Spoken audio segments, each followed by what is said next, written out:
Welcome everyone to today's EMS Leadership Q&A. And we have an interesting question here. Why do EMS providers eat their young? Why? I'm guessing somebody's asking, why are they so mean and abusive towards some of their newest people? Yeah, and then they wonder why recruitment and retention is a problem, right? Unfortunately, the trial by fire sort of mentality is just pervasive in pre-hospital care. You know, I think it's wanting to ensure that people are tough enough for EMS.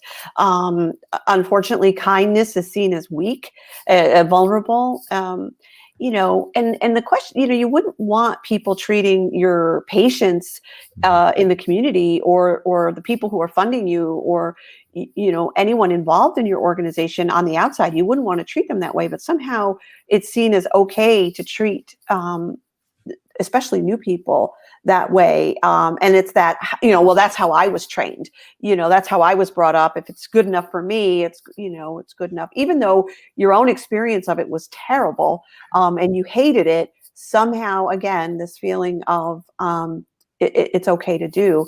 And I think people don't realize that it's a thriving organization where people feel connected, where people feel cared for and appreciated, is what leads to people staying and thoroughly being committed to the organization.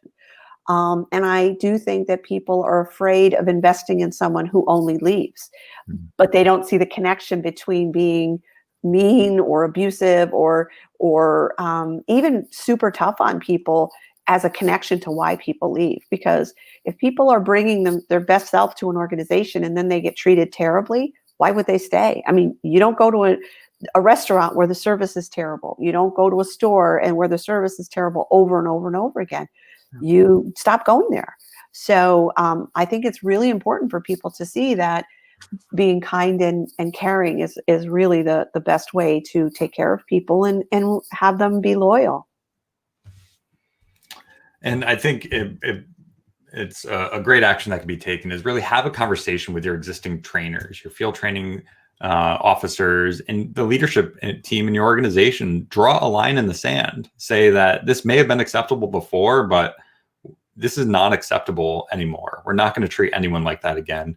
We're not going to tolerate any of that. And we're creating a supportive environment that builds people up, a winning team that people want to be a part of, right? Who doesn't want to be part of the winning team?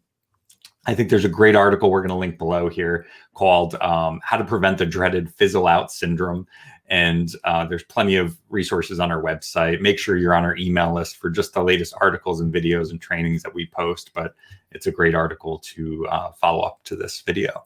Thanks everyone for watching.